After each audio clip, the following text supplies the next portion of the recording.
בשלב מסוים, בדיוק שזה לתקשורת. כן, אבל... אחי, יש פה יגיעה חיצונית שקשה בתקשורת כרגע? אני להגיד לכם, אנחנו לא מעניין את התחת, במזל... טוב, נכנסים לסדר תנועה והם יורדים, כאילו... כן. סתם את הפוזיציה.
تمام.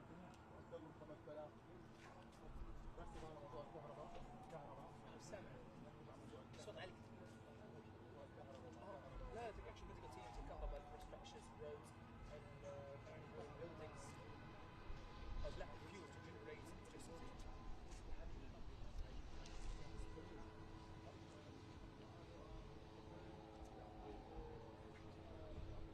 Humanitarian corridors, yes. تمام. Catastrophic conditions, yes.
Yeah. Got it. So are we also sending some reservists back in this Okay, line? fair enough. Yeah, please go ahead. Sir Sandeep from news 18 India. Sir मेरा सवाल है कि air force को भी आप लोगों ने stand by पे रखा है, अगर जरूरत पड़ी तो क्या एयरफोर्स का भी इस्तेमाल किया जाएगा इस इवैक्यूएशन के लिए? Okay. और कौन था? Yeah, Manush. This is Manas from PTI. I just want to know, in fact, how India sees the overall situation that has arisen out of the conflict between Israel and Hamas, and our position on Palestinian cause. So, what do you have to say on that in the context of the current situation? Sorry, your question is on the Palestinian position, right? Yeah, as well as overall situation, sir. That's a very broad question. Okay. Yeah, go ahead. I'll come to you.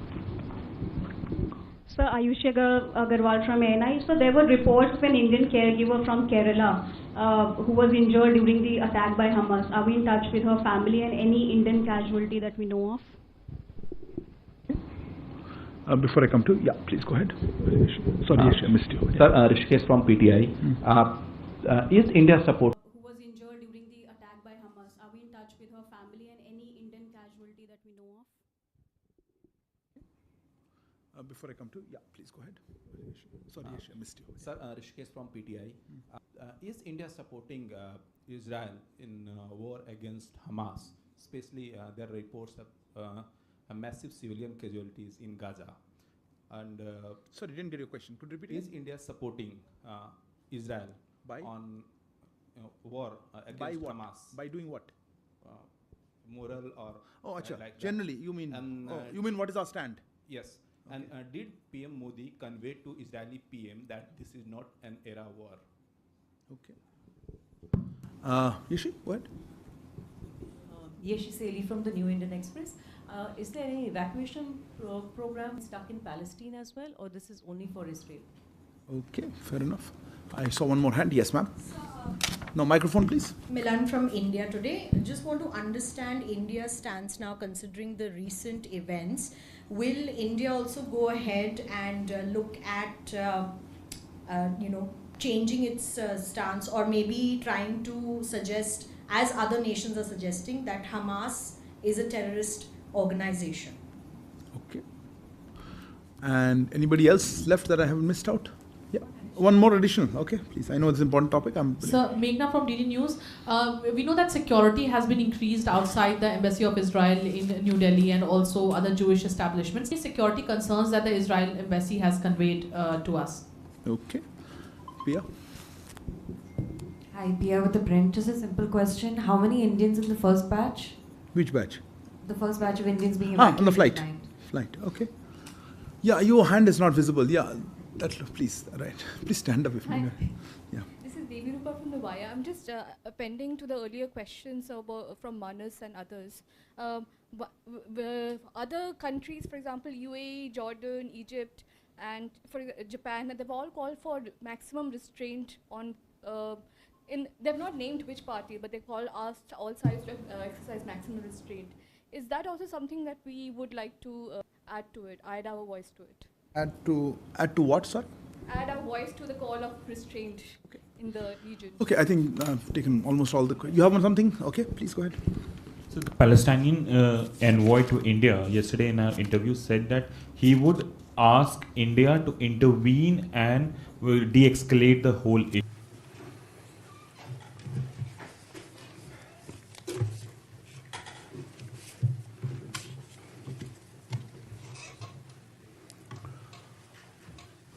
Mr. Secretary, my good friend Tony, thank you for your important visit here today. Thank you. Thank President Biden. And thank you to the American people for your incredible support for Israel in our war against the barbarians of Hamas. I thank you in English. I want to thank you in Hebrew as well.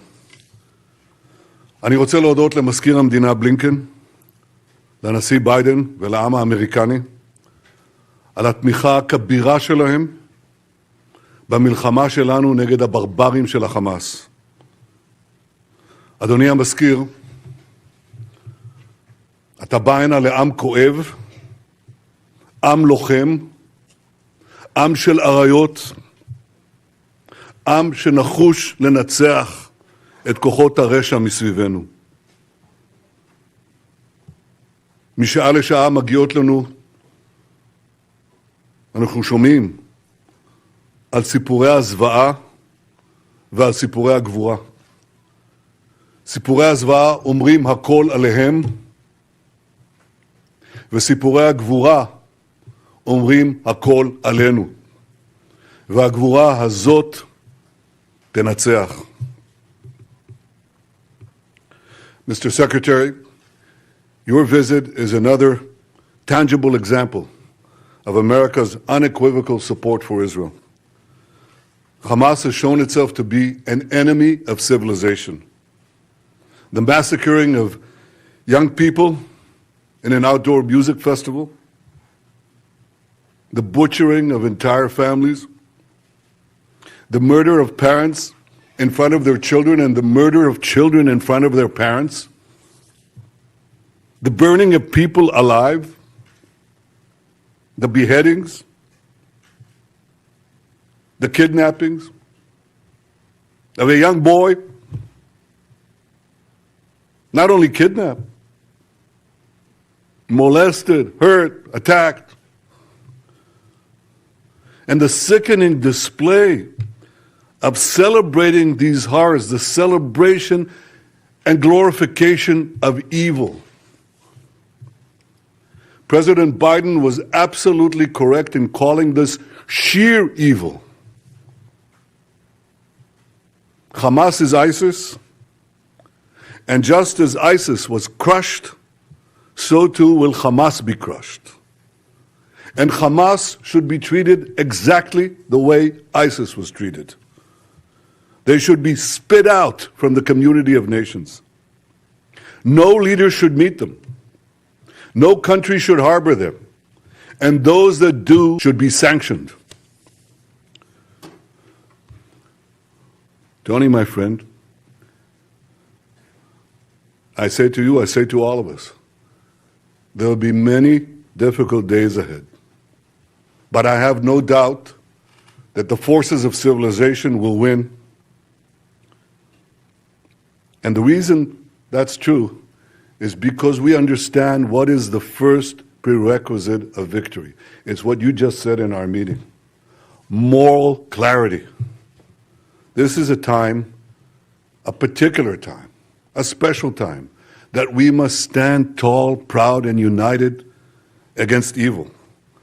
Tony, you are taking that stand. America is taking that stand. Thank you for being here today. Thank you, America, for standing with Israel today, tomorrow, and always.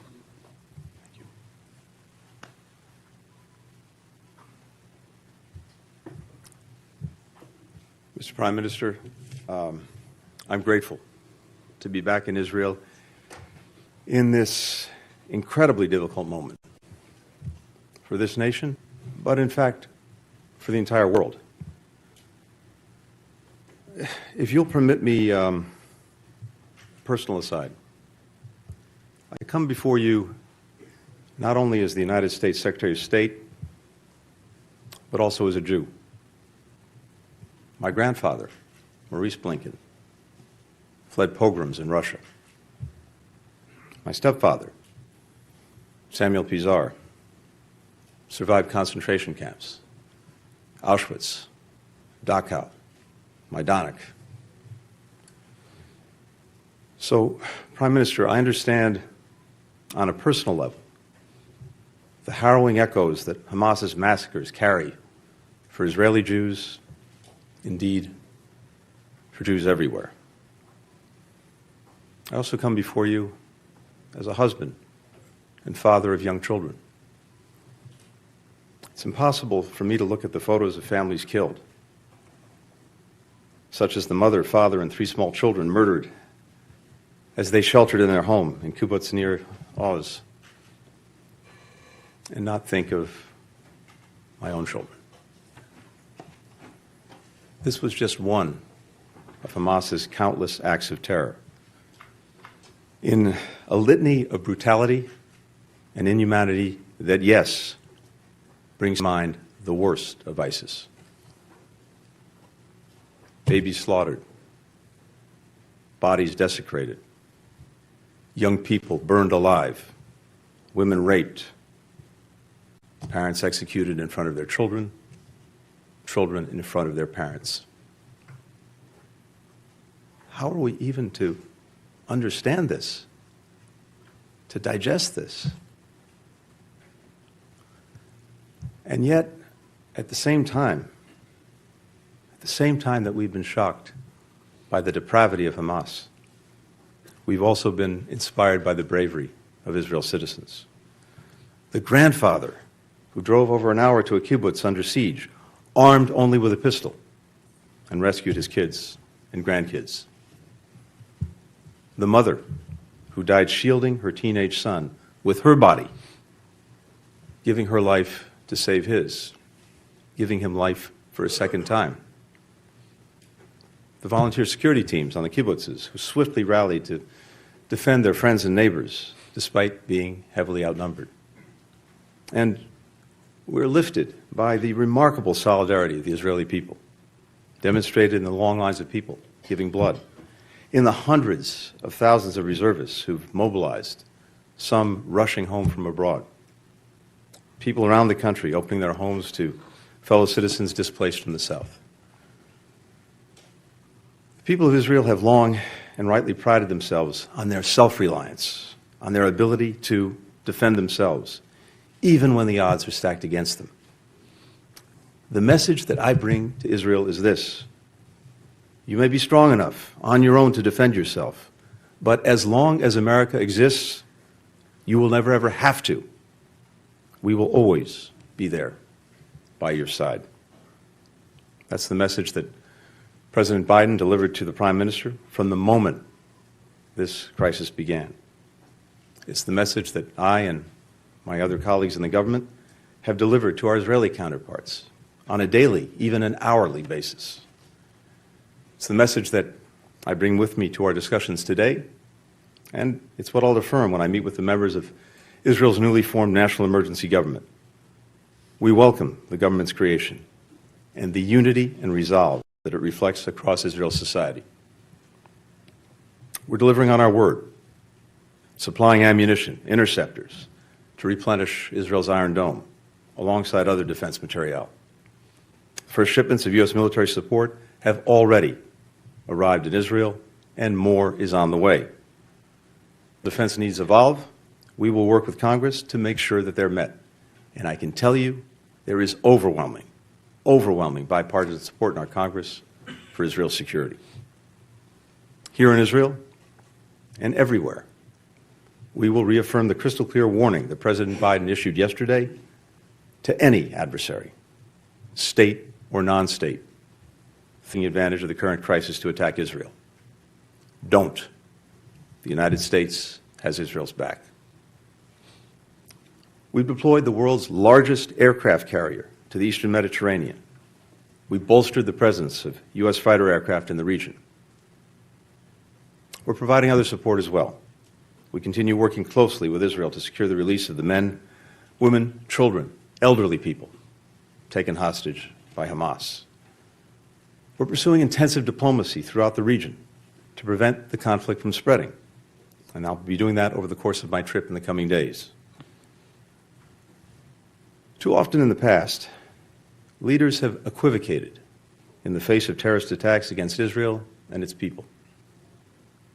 That's why we've been adamant with all countries in the wake of these attacks. There is no excuse.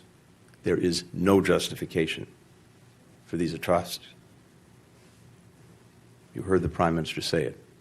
This must be a moment for moral clarity. The failure to unambiguously condemn terrorism puts at risk not only people in Israel, but people everywhere. Look at what just happened. Individuals from 36 countries killed or missing in the aftermath of Hamas's attacks. Europe, Asia, Africa, the Americas, no region has escaped Hamas's bloody reach. Anyone who wants peace and justice must condemn Hamas's reign of terror. Hamas doesn't represent the Palestinian people or their legitimate aspirations to live with equal measures of security, freedom, justice, opportunity, and dignity. We know Hamas, instead of promoting the well-being of its citizens, rules repressively and dedicates the resources it has to terror tunnels and rockets. We know Hamas didn't commit its heinous interests of Palestinian people in mind. We know Hamas does not stand for the future that Palestinians want for themselves and for their children. Hamas has only one agenda: to destroy Israel and to murder Jews. No country can or would tolerate the slaughter of its citizens, or simply return to the conditions allowed it to take place. Israel has the right, indeed the obligation, to defend itself and to ensure that this never happens again. As the Prime Minister and I discussed, how Israel does this matters. We democracies distinguish ourselves from terrorists by striving for a different standard, even when it's difficult, and holding ourselves to account when we fall short. Our humanity, the value that we place on human life and human dignity, that's what makes us who we are. And we count them among our greatest strength. That's why it's so important to take every possible precaution to avoid harming civilians. That's why we mourn the loss of every innocent life. Civilians of every faith, every nationality who've been killed. Tragically, the number of innocent lives claimed by Hamas's heinous attacks continues to rise. Among those, we now know that at least 25 American citizens were killed. We join families in Israel, in the United States, around the world, in mourning their immeasurable loss. Nearly 15 years ago, my stepfather, who I alluded to earlier, Samuel Pizar, came here to Yad Vashem to perform the mourner's prayer that he wrote to accompany Leonard Bernstein's Third Symphony, Kaddish. Reflecting on the unspeakable horrors that he'd endured as a boy in the Nazi concentration camps, he wrote that man, though created in your image and endowed with the freedom to choose between good and evil, remains capable of the worst as of the best, of hatred as of love, of madness as of genius. In this moment, where evil, hatred, and madness have once more taken so many innocent lives, we must stand together, resolved to confront what is worst among humanity with what is best. We must provide an alternative to the vision of violence and fear, nihilism and terror presented by Hamas. That is what the United States will do, standing with Israel, working together with its people, and all those in this region who remain committed to the vision of a more peaceful, more integrated, a more secure, a more prosperous Middle East. Thank you very much.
Thank you.